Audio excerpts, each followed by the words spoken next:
Big boss കാണുന്നതിനോടൊപ്പം കടക്കൽ Dubai mobile shop നൽകുന്ന 14,000 രൂപയുടെ ലിനോവയുടെ tablet സ്വന്തമാക്കാൻ ഈ ചാനൽ ഇപ്പോൾ തന്നെ സബ്സ്ക്രൈബ് ചെയ്യുക.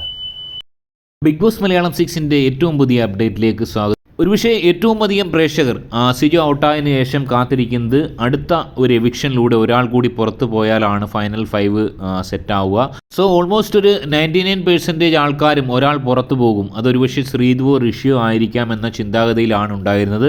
എന്നാൽ അതെല്ലാം തകിടം മറിച്ചുകൊണ്ട് ഫൈനൽ 5 അല്ല, ഫൈനൽ 6 ആണെന്നുള്ള കാര്യം ബിഗ് ബോസ് വ്യക്തമാക്കിയിരിക്കുന്നു. ഈ സീസൺ 6ൽ ഫൈനൽ 6 ആണ്. അതായത് ഈ 6 പേരും ഫിനാലെ ഡേയിൽ ഉണ്ടാവുമെന്നുള്ളതാണ് മനസ്സിലാക്കാൻ സാധിക്കുന്നത്. അതായത് ഫിനാലെ ഡേയിലാണ് ഇനിയുള്ള ഈ 6 പേർ എവിക്റ്റായി പോവുക. ഒരുപക്ഷെ സിജോ ഈ 6 പേരിൽ വരേണ്ട ഒരാളായിരുന്നു. ഫൈനൽ 5ലും 6ലും സിജോ ഇല്ലാതെ പോകുന്നത് വളരെ ദൗർഭാഗ്യകരമാണ്. സിജോയുടെ സ്ഥാനത്ത് തന്നെയാണ് ഋഷിയും അതുപോലെ തന്നെ ശ്രീധുവും വന്നിരിക്കുന്നത്.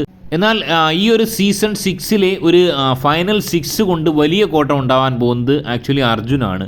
അർജുന് വലിയ രീതിയിൽ കോട്ടം സംഭവിച്ചേക്കാം. അർജുൻ ജാസ്മിനെ അട്ടിമറിച്ചുകൊണ്ട് സെക്കൻഡ് പൊസിഷനിൽ എത്തിയെന്നുള്ള അഭ്യൂഹങ്ങൾ കേൾക്കുന്നുണ്ട്.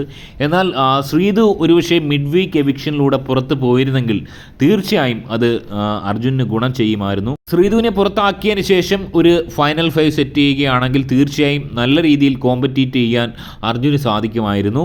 അതായത് ശ്രീധുവിൻ്റെ വോട്ടും കൂടെ തീർച്ചയായും അർജുന് ലഭിക്കുമായിരുന്നു.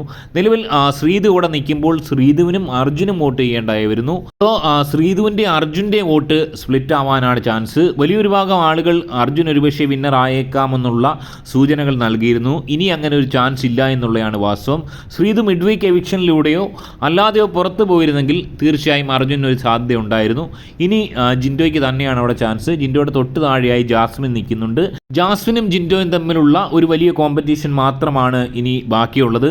മറ്റുള്ളവരുടെ കാര്യത്തിൽ പ്രത്യേകിച്ച് ആശങ്കയുടെ ആവശ്യമില്ല. ഋഷി ഏറ്റവും താഴെയാണ്, അതിന് മുകളിലാണ് ശ്രീധു എന്നാണ് മനസ്സിലാക്കുന്നത്. ഞാൻ നേരത്തെ പറഞ്ഞ പോലെ തന്നെ ശ്രീധുവിന് വലിയ രീതിയിലുള്ള സപ്പോർട്ട് തമിഴ്നാട്ടിൽ നിന്ന് ഉൾപ്പെടെ എത്തുന്നുണ്ട്. 7% ആളുകൾ ഇത്തവണ ബിഗ് ബോസ് തമിഴ്നാട്ടിൽ നിന്ന് പ്രേക്ഷകരുണ്ട്. സോ അത്തരം വോട്ടുകൾ ശ്രീധു ഒരുപക്ഷെ ഔട്ട് ആയിരുന്നെങ്കിൽ തീർച്ചയായും അർജുനന് കൈവരുമായിരുന്നു. എന്നാൽ ഇവിടെ അത് സാധിക്കുന്നില്ല. എന്തുകൊണ്ടോ ബിഗ് ബോസ് ഈ സീസണിൽ ഫൈനൽ 6 ഉൾപ്പെടുത്തിയത് അർജുനെ സംബന്ധിച്ച് തീർച്ചയായും വലിയൊരു കോട്ടം തന്നെയാണ്. ഒരുപക്ഷെ ജിൻഡോയെ അട്ടിമറിച്ച് കയറാനുള്ള വലിയൊരു സാധ്യത അവിടെ നിലനിന്നിരുന്നു. ശ്രീധുവിനെ അവിടെ നിലനിർത്തിയത് തീർച്ചയായും ജിൻഡോയ്ക്ക് ഗുണം തന്നെ ചെയ്യുകയാണ്. ജിൻഡോയെ സംബന്ധിച്ച് ഇനി ആശങ്കപ്പെടേണ്ടത് പുറത്തുപോയ കണ്ണൻ സായി നന്ദന ടീമുകളുടെ അല്ലെങ്കിൽ സിജോയുടെയൊക്കെ വോട്ടുകൾ എവിടെ പോകുമെന്നുള്ളതാണ്. അതിനെപ്പറ്റി വലിയ ആശങ്കയുടെ ആവശ്യമില്ല. സിജോയ്ക്ക് കുറച്ച് വോട്ടുണ്ടായിരുന്നു, എന്നാൽ കണ്ണൻ സായിക്കും നന്ദനയ്ക്കും ഒന്നും വോട്ടേ ഇല്ലായിരുന്നു. സോ അവർ എത്രമാത്രം ജിൻഡോയ്ക്കെതിരെ നിന്നാൽ പോലും അത് വലിയ രീതിയിൽ റിഫ്ലക്റ്റ് ചെയ്യാൻ സാധിക്കുമെന്ന് എനിക്ക് തോന്നുന്നില്ല. എനിവേ നിലവിൽ വലിയ ഭീഷണി ജിൻഡോയ്ക്ക് വരുന്നില്ല എന്നുള്ള ഏറ്റവും പുതിയ എക്സ്ക്ലൂസീവ് വിവരമാണ് നിങ്ങളിലേക്ക് എത്തിക്കുന്നത്.